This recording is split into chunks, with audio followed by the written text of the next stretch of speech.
السلام علیکم جی۔ عمران خان صاحب نے عدالت میں کہا تھا کہ صحافیوں سے گفتگو کرتے ہوئے میرا کوئی قصور نہیں، جسٹس فائز عیسیٰ کو جانتا بھی نہیں تھا، جنرل باجوہ اور جنرل فیض نے ریفرنس بھیجا، ہم نے آگے بھیج دیا۔ اس پر سید اقرار الحسن نے اپنے ریمارکس دیے کو ٹویٹ کیا اس کو، اور انہوں نے لکھا کہ صاحبان اسے کہتے ہیں کٹ پتلی، لعنت ایسے اقتدار پر۔ تو ہاں صاحب، کیا یہ سید صاحب نے عمران خان صاحب پر ہی لعنت بھیج دیا انڈائریکٹلی؟ جی بہت شکریہ علی بھائی. دیکھیں ظاہر ہے انہی کے بارے میں ٹویٹ ہے تو لعنت تو بھی وہ انہی کے اوپر بھیج رہے ہیں، لیکن کیا پدی اور کیا پدی کا شوروا، میری اور ان کی سنتا کون ہے، اور میری اور ان کی لعنت کی اوقات اور ویلیو کیا ہے. لیکن جو انہیں بات کی ہے بہت اچھی کی ہے واقعی. اگر اس طرح کا بیان انہوں نے دیا ہے، اور ہاں واقعی میں دیا ہے، تو کٹ پتلی کہنا چاہیے ایسے انسان کو، اور آپ کیا کہہ سکتے ہیں. جی سر، آگے شہباز گیر صاحب نے ٹویٹ کیا کہ ہر سال کربلا ہمیں یہ یاد کرواتی ہے کہ حضرت امام حسین نے شہید ہونا قبول کیا، لیکن ظلم کے آگے جھکنا قبول نہیں کیا.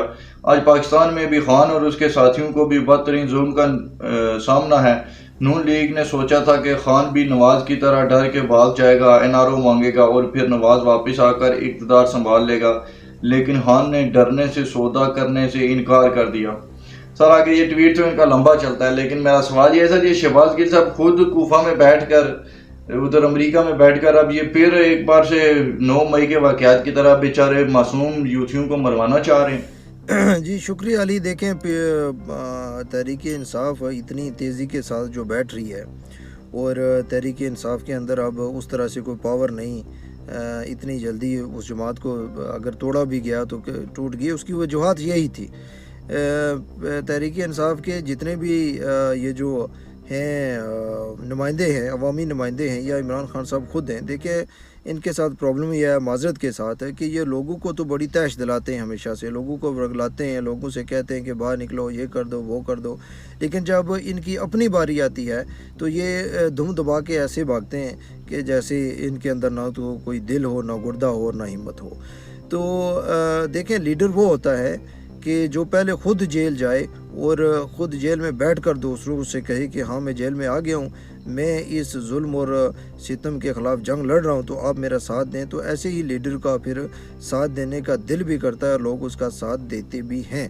لیکن آپ خود اے سی والے کمرے کے اندر بیٹھے ہوں، خود عیاشیاں کر رہے ہوں، خود لیمبورگینی کے اندر اور بی ایمز کے اندر بیٹھے ہوئے ہوں، اور لوگوں سے کہیں کہ انقلاب لے آئیں، ایسے نہیں ہوتا. اور جب تک شہباز گل جیسے لیڈر اس جماعت کے ساتھ ہیں، اس جماعت کا کچھ نہیں بننے والا. ہاں محمد علی خان جیسے دلیر اور بہادر آدمی آ جائیں جو عمران خان صاحب کے ساتھ ڈر کر کھڑے ہوں، خود جیلوں میں رہیں، اور نہ تو کوئی گلے کریں اور نہ شکوے کریں، اور جب باہر آئیں تو پھر دنیا بھی ان کا ساتھ دیتی ہے، اور ایسے لوگوں کا ساتھ دینے کا دل بھی کرتا ہے. جی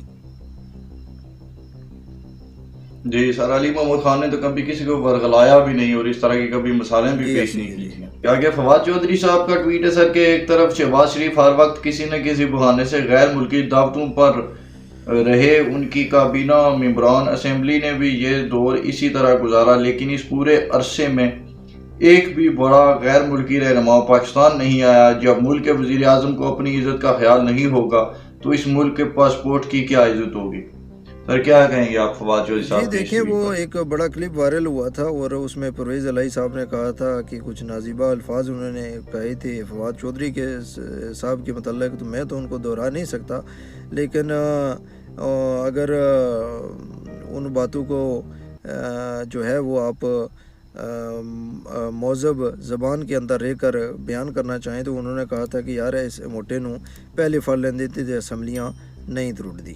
تو فواد چودھری صاحب جب تک وہ جماعت کے اندر تھے تب بھی وہ ایسے ہی کام کرتے تھے، اور انہوں نے اس جماعت کا بیڑا گر کر دیا، اسمبلیاں تحلیل کروا دی. ٹھیک ہے، فیصلے تو خان صاحب کے اپنے تھے، لیکن مشورے انہی کے تھے، زیادہ چلتے تھے. تو نہ تو ان کی کوئی بات اس وقت جو ہے وہ سننے کے قابل تھی اور نہ آج ہے. تو سب سے پہلے تو میں ہمیشہ کہا کرتا ہوں کہ جب آپ ایک صف کے اندر کھڑے ہیں، اور اگر اس صف کے اندر کوئی خرابی ہے تو بات آپ کو تب کرنی چاہیے جب اس جماعت کا حصہ ہیں. جب آپ سلام پھیر کے جماعت چھوڑ جاتے ہیں تو بعد میں عوام کو اور مقتدیوں کو گالی نکالنا یا ان کے اوپر طنز کھینچنا میرے خیال میں